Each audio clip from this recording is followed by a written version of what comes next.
Well, hey guys, so I got a couple of questions from y'all and wanted to answer. Y'all get it? So my little southern accent version here, even though I've always said y'all.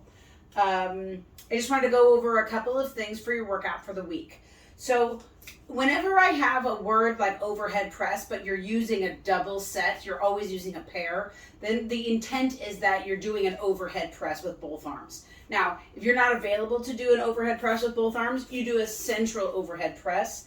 That would be the best, closest modification, or you do a weight that you can do on your right hand and a different weight possibly that you can do on your left hand. You can do them at the same time. You just would do them right arm and left arm at the same time, or you would split up your rounds and do one and then the other. You choose. The crawl is simply the crawl. The key with the crawl always is it's pulling with your arms going slow. Knees are going to be up off the ground and you want to keep your hips low. So when you're crawling, your head is forward and you're walking relatively slow, and make sure you're moving right arm and left leg. That's the key with the crawl. The crawl is a full body movement. Body enable you to get movement on your hands, all your joints, your knees, your core, your back, your feet, and so on. The push-ups.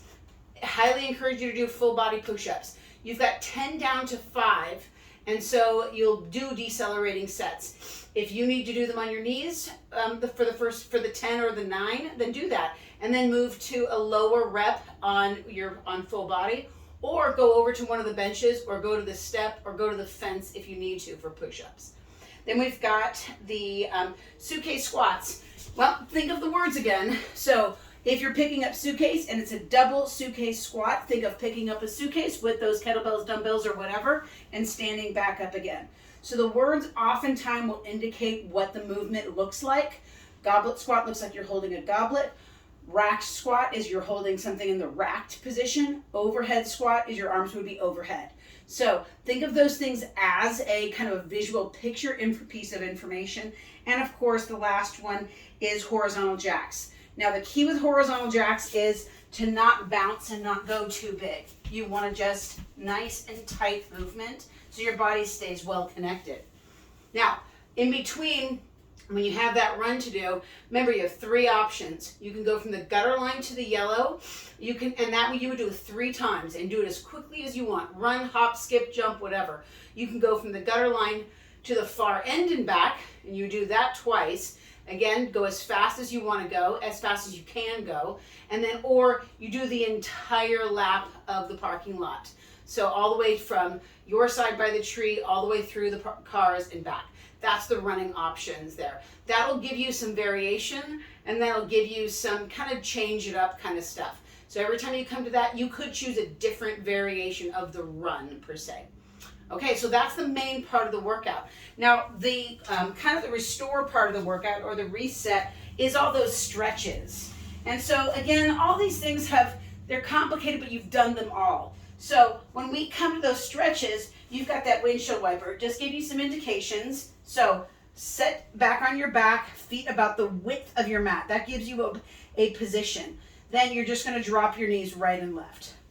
Okay, so get your knees as low to the ground as you can. You've done a lot of work on your quads.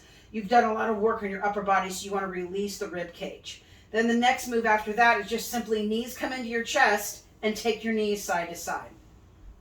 Okay, and then the next one after that is the figure 4. So think of your legs like the shape of a 4. This would be the 4, making the little hole for the kind of the square 4. And you can either pull your leg in like this. You can keep it like that. You can hold here, press there. The key is to keep the pelvis level, not let the pelvis tuck. And then just hold for the count of 10 or 20 or so. Then I did say roll up to do rotate, and that is a little weird, but just roll yourself up. Come on up. And then you're going to rotate. Just rotate like we do when we typically start. And just let your arms swing. So again, you're getting that rotation around the thoracic spine. And then just finish with cross crawls. And then you're ready and set for the day.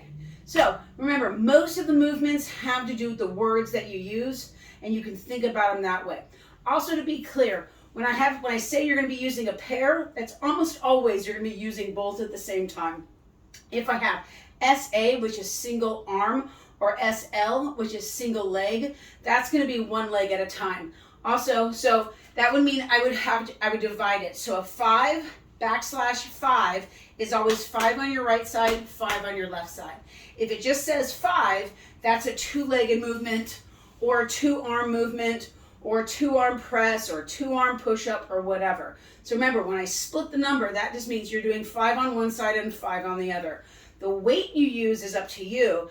You can always use 10 pounds on one side, 5 pounds on the other. Your body will make the accommodations for it. You're trying to get as close as you can to symmetry as you can, but don't worry about it too much. Your body will start figuring out and develop that strength. Remember, with strength, you want to try to find ease, and you want to find that elasticity. So you want to pull against the weight, pull it and push into the ground to use that nice solid ground force. Guys, have a great week this week. I hope that you understand. If you have any more questions, I love the questions because that helps us connect on a whole nother level. Have a great week. Let me know how you're doing. Take some fun pictures of all the activity.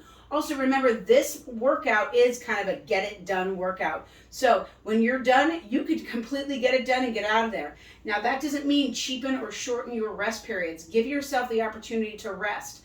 Do some cross crawls. Do some knees rocking. Do what it takes to give yourself that defined rest. Because remember, you're going from 10 down to 5.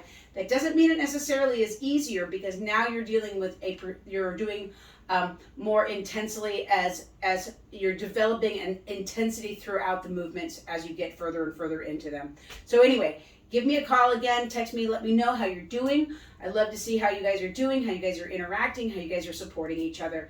And remember, we also have this 3-minute reset if you want to try that, adding 3 minutes to your workout, maybe adding a 3-mile run or a 3-mile walk, or maybe just doing 3 minutes of nice deep breathing every day for the rest of this month.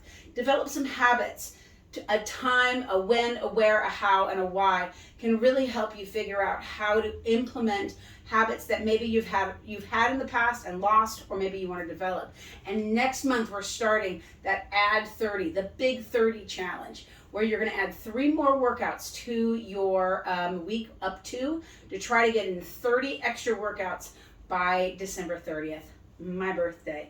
Anyway, I hope you guys are great. Let me know if you have any questions. I'll keep giving you information on the Big 30 challenge, and we'll chat soon. Have a great day, guys. Talk to you later. Bye.